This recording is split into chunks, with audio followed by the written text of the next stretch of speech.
conference. I learned a lot. I'm taking back a lot. For us, in terms of dealing with researchers in my community, normally it's the actually Department of Transportation that's our primary entity that we deal with, because it's the archaeologists who come onto our reservations to clear the way for new roads and highways and whatnot. So we have this issue with them. But we also are dealing right now with the city of Santa Fe. The city of Santa Fe has just constructed a new convention center right on top of one of our old clubs. And fortunately, Mayor Koss worked very close with us in terms of what to do with the artifacts and whatnot that were discovered there. Well, his position, the position that he took, brought him into conflict with the state archaeologist, who insisted that those remains and whatever was found there were the property of the state of New Mexico and should not be buried as they were, because of we're removing them from scientific study.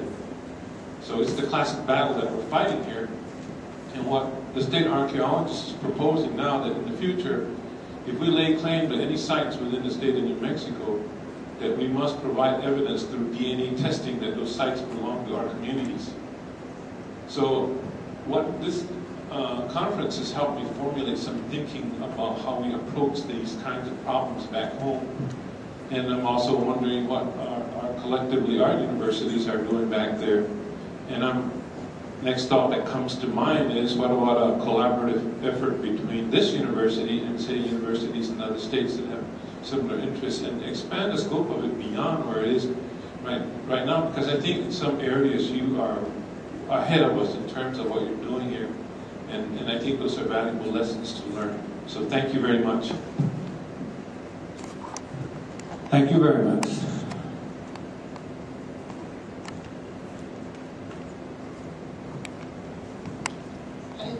I think that this particular situation points to the need for maybe us to also include as much more tribal leadership as we can in this type of forum, because although we've been looking fairly narrowly at the area of research in terms of institutional and academic research, tribes are impacted by so much more that has to do with government and policy than just by institutional research.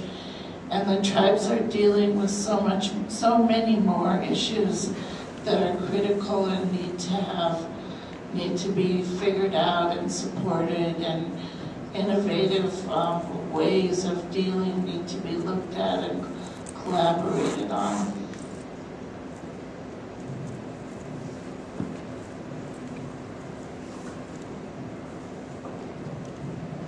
Thanks. Hi. I wanted to talk to this group a little bit from a different perspective. I work for the university system, and this discussion is important for all of us. I want to give you some historical information. A number of years ago, when the Tribal State Economic Development Commission was meeting, I thought, gee, I ought to look at what the universities are doing with tribes. And so I called the research offices for the campuses and said, could you just send me really fast some basic information on what kind of collaborative agreements, research projects, or whatever that you have going on with tribes in Montana. And I put together just a brief document showing, what was going on. And it wasn't complete. It was just a fast and dirty, 1 week project to get things together. But the research offices were wonderful to work with. And I shared that with the tribal folks that came in, and they looked at that and they kind of were going, wow, we had no idea that on Crow this is going on, or there's something else is going on Blackfeet. And the types of projects between the state agencies and the universities and the tribes were many. And we know that in the state we have more than 400 tribal state cooperative agreements on all kinds of things. And some of those require some type of research, most of them do. So from the university system perspective, I was interested in trying to have some type of protocol established so that when anyone from the university system goes to Indian country, that they have some kind of rules that they go by. And it's difficult to write those down because in Indian country, as we know, our working relationships are usually established, first of all, by the relationships we establish with people, and then later on by the work that we do with them, which in some way is opposite as to how U.S. American culture works.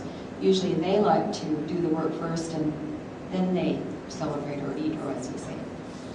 So I'm interested in what everybody has to say here because Indian Education for All has really moved us to think about knowledge and how we're going to share it, what's going to be shared. And as you know, the K through 12 community received a great deal of money in order to move this forward. In the university system, however, we got none. And in order to pay appropriate attention to this issue, we need to have funding. It makes sense that that would happen. So the idea that we would approach the Board of Regents and say that this dialogue between the tribes and the university system is important to continue, I think is pretty critical. And if we are going to make it real, that we're going to have authentic government-to-government relationships between the state and the tribes, the university system as part of the state, we have to talk about that.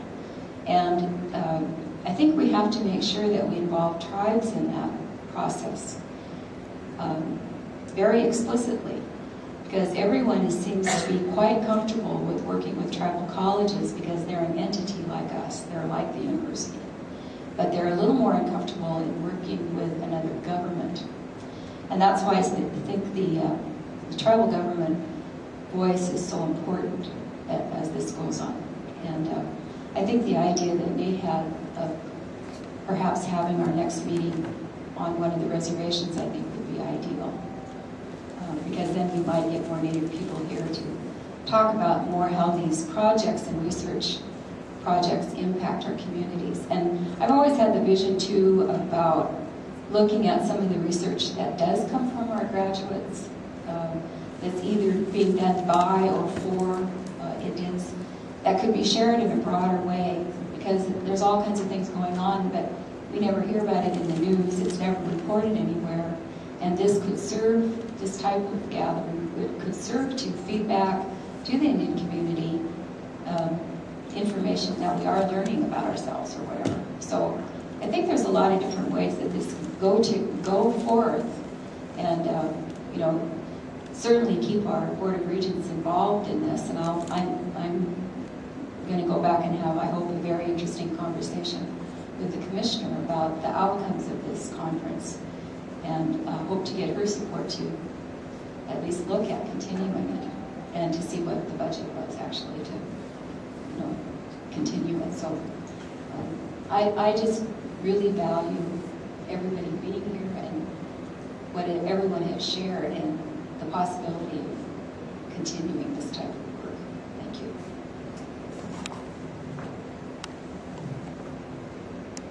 Hi. My name is Lily Gladstone, and I'm an undergraduate student here. And I just wanted to say how valuable this conference was for me as an undergrad. And fortunately, my mother is here as an educator, and that's how I found out about it. But as a student, I didn't really know much about it before that, and I'm so glad that I came. It's, as a student, and being a Native student, representing myself and my worldview in our class, in a lot of my class settings, is really difficult, because you're confronted daily by an educational system that's very Eurocentric. And the things that were talked about at this conference that I learned, I really feel like I benefited a lot from it, and I feel like other students who are in my position will also. I just wish more knew about it, and next year when this happens, I'll volunteer, but I think it would be great to get more students involved in the planning process, because I found it extremely valuable, and I wanted to thank you.